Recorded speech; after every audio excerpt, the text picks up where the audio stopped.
Thomas, Thomas, Thomas, and Miss Turkey, what are you guys doing? Why can you not leave me alone, huh? Well, howdy folks, welcome back to Calistan's Farming. It's Daniel here, and we're talking about goat death. If you know anything about goats, you know they die, and they die a lot. That's alright, it happens.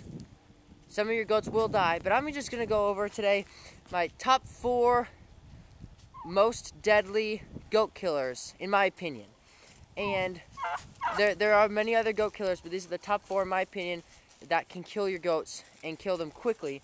But they are preventable. All these, I do believe every single one I'm going to talk about is very preventable, or at least treatable in some way. So, let's get started. Alrighty, so right here I have all my does right here. We've got May, Sunshine, Beatrice is lying down there. We have April, the herd matriarch, and then the little girls, Eve and Anna. They're going to have their first kids this year. And they're all pregnant, so you got to watch out for some things with that.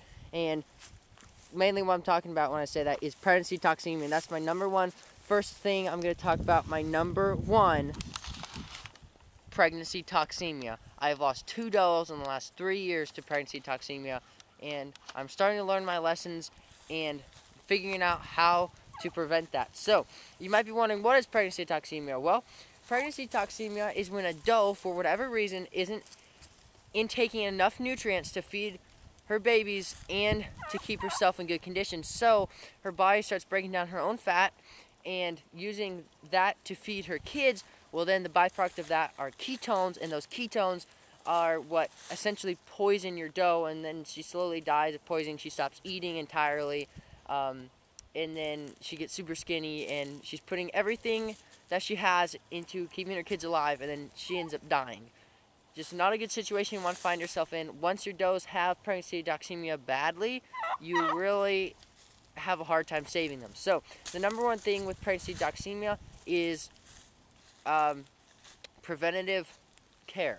Alright, so with my does, all my does back here, what I do with them is keep a close eye on every single one of them, make sure they're eating, make sure they're not too skinny, but also not too fat.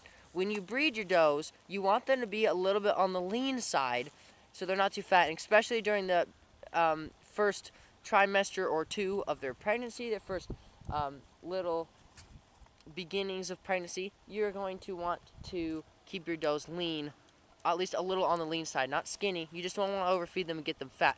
One thing I did mess up this year is April right here and Sunshine, wherever she is back there, they got a little fat during the first trimester of their pregnancy, and that wasn't good. I recognized that, so I started feeding them by themselves and giving them less grain so they didn't get too fat, because if they get too fat, they can get picky with their eating and all this stuff, and then they get unhealthy. You know, they just don't exercise much, stop eating, then you get pregnancy toxemia. You obviously also don't want your does to be wormy and to be underfed, because then they'll just be sick and they'll stop eating, and then they get pregnancy toxemia. So essentially, a doe gets pregnancy toxemia anytime she stops eating during her pregnancy, or you're just not feeding them enough. So that's another thing, especially during the last part, month and a half or 2 months, especially month and a half of their pregnancy. You need to make sure you're feeding them enough. Don't skimp on the feed. I mean, obviously don't overfeed them, they'll get bloat, another thing. But you want to make sure they get enough feed to be able to provide nutrients for themselves and for their babies. So that's my number 1 thing. Pregnancy toxemia, totally preventable. Just need to make sure you figure out how to feed your does, and it will take some trial and error. Hopefully you won't lose any of your does to pregnancy toxemia, but it will probably happen at some point. So that's my number 1 deadliest goat killer, at least on my farm so far. I've lost 2 does and 2 kids to pregnancy toxemia so far, so not a good deal. Thomas, Thomas, Thomas, and Miss Turkey, what are you guys doing? Why can you not leave me alone, huh? Turkeys are the craziest birds you will ever meet. Every single one of them. Anyway, my second most deadly goat killer, my last one, obviously had to do with the does. This one has to do with the bucks or wethers, the boys. Right here, I've got my wether Hank right here, sweet boy. And then we've got the Mr. Manchungus Mooney right here, and he's sniffling right now because of another thing I'll talk about in a bit. But these are my, ow, don't bite me, ouch, Hanky. Anyway, those are my boys, and right now I'm talking about urinary calculi. That is what kills male goats all the time. At least, it doesn't kill them all the time, but once they get it, it's over pretty quickly. So you need to catch it and treat it. But again, the biggest thing with urinary calculi is prevention. You prevent urinary calculi by not overfeeding, by not feeding high protein diets like alfalfa and corn. And this mainly only goes for the boys, again, not the girls. The does have a much wider urinary tract, less likely to get the stones that will kill them which is urinary calculi. But for the boys, you want to make sure you don't give them too much protein, but also you're going to want to feed them a feed with ammonium chloride in it. And if you don't have a feed with ammonium chloride in it, or you do and you want to provide them more ammonium chloride, you can add that to their feed or their water. I've heard you could also add apple cider vinegar, like 1/4 of a cup per 5 gallons or something, into their water, and that can help prevent and break down those stones as well. So, alright, chill out, dude. Chill out. We're not having any of that. We're not having any of that. Anyway, that's my second thing, urinary calculi. Real quick, I haven't even talked about this. What are the signs of urinary calculi? Well, the buckling or weather, usually these are younger goats before their urinary tract has started to widen out a little bit, will be all kind of hunched over. They'll walk like they're really uncomfortable. It's a really painful thing, painful way to die. They might lose their appetite, because they're just so uncomfortable. They won't be able to pee. Sometimes you'll see them trying to pee and a little bit will come out, but not a lot, or nothing will come out at all. So you really need to watch for those signs and immediately dose them with ammonium chloride. I mix ammonium chloride in with juice, like apple juice or something, and I drench them with that.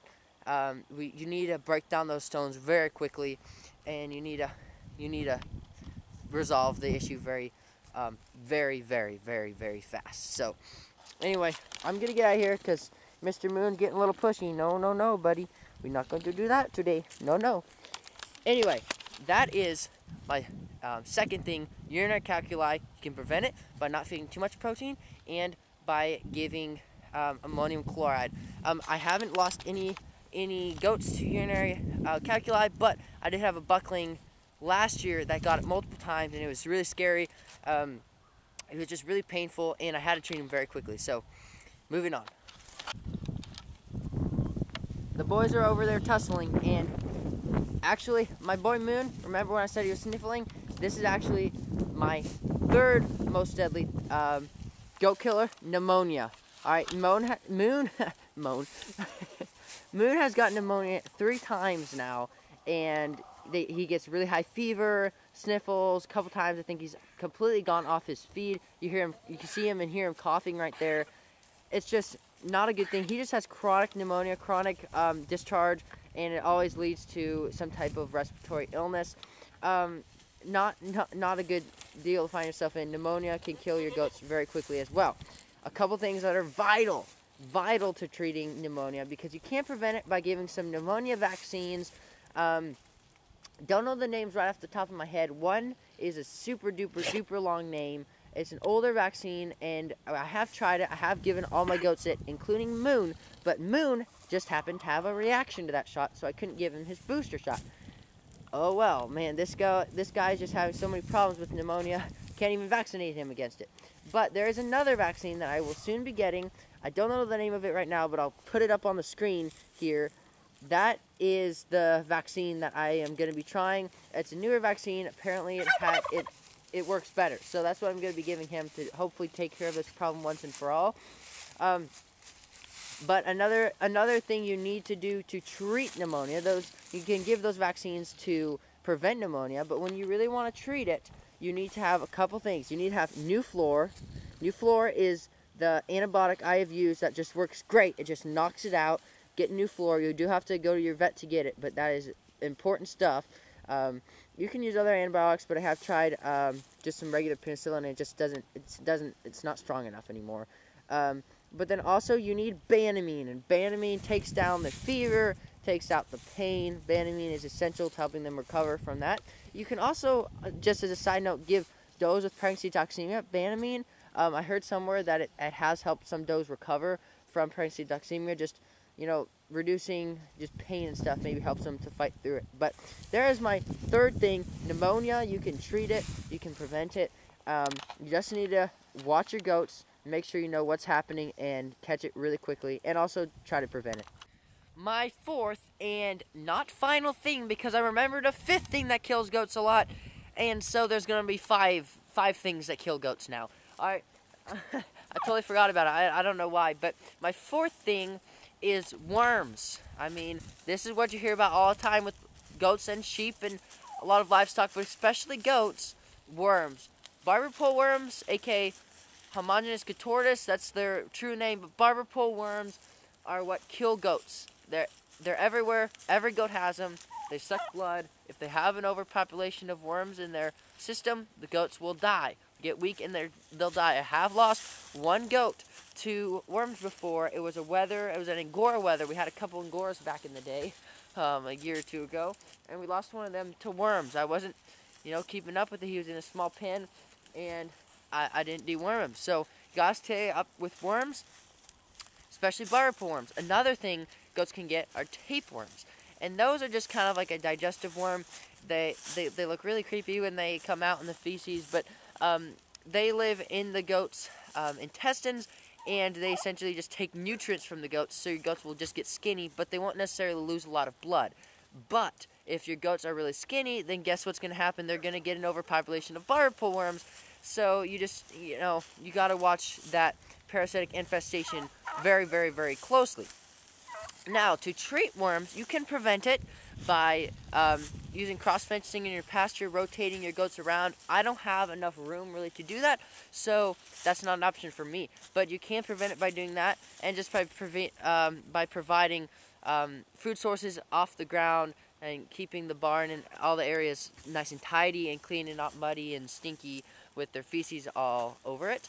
That's how you prevent worms, but the main thing is treating them. When they do occur, you need to first realize that they have worms. They'll be skinny. Their photometric score will be very poor. They'll have a real pale inside inner eyelid. You can look at it. I did a video on the photometric score, which I'll put maybe up here if you want to look at that. If you don't know what that is, but you probably do. They'll have a really pale photometric score, and they'll be weak and skinny. Then you need to do a fecal test. You need to test the fecal matter of your goats to see if it is worms or if it's another problem. But generally, it's probably going to be worms. After you know they have worms, you need to deworm them. The two deworms I mainly use are Cydectin and Valbazin. Cydectin is what I use to treat the barber pole worms, the homogeneous contortus. And then Valbazin is what I use to treat tapeworms. And both of those work really well, respectively, for each different type of worm. I've also heard Valbazin, it says on the package at least, it can help treat flukes. So if your goats happen to have that, I don't think that's really as common or as deadly, but Valbazin can also treat against that. Valbazin treats a lot of things, but Cydectin just treats the barber pole worms, and it does a good job at it. Now I will say, I do not treat my goats with dewormer very often because the worms can get resistant. They can have resistant strains and build up resistance to that dewormer. Okay, you need to know this because your dewormer will stop working, and your goats, you won't really have many good options. So you can't over deworm. Just deworm the does and the goats that need it. I will say I have not dewormed a single one of my does in the past year.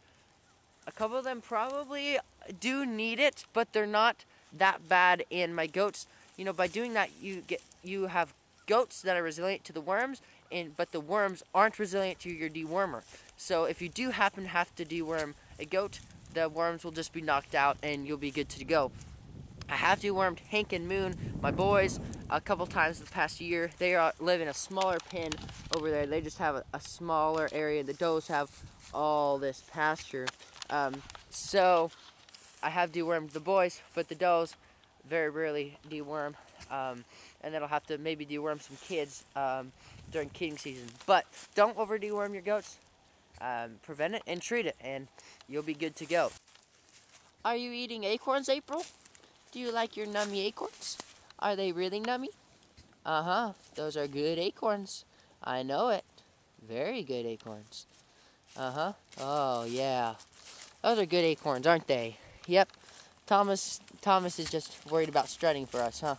My fifth thing that kills goats, my fifth and final thing I will tell you that's a big goat killer, is bloat. I mentioned this momentarily earlier, but bloat is a problem, and it can kill your goats very quickly. And it is probably the most common condition I've had my goats get into, because it's just so easy for them to upset their stomachs and cause problems. They get bloat by anything that just, upsets them. Too much green grass, too much grain, too much alfalfa, too much anything. If they get into a bag of corn, or even just sometimes randomly, you don't really know, but they get bloat. You can tell they have bloat because their left side of their stomach, and when you're looking from behind them, it's the left side, it will be distended and it'll be up, and when you kind of pat on it, it'll feel like a balloon, and you'll kind of hear a really, really hollow sound.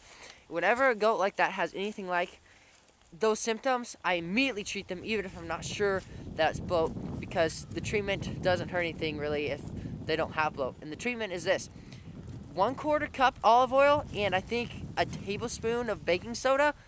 Mix that together, drench them. After that, rub that left side of their stomach a lot until you really push it, just slowly but firmly push it down.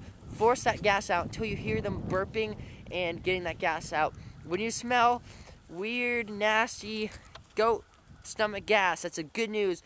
It's a good sign, good news that you're getting that bloat out, and they're going to be starting able to pass that gas on their own. So bloat is a big goat killer as well.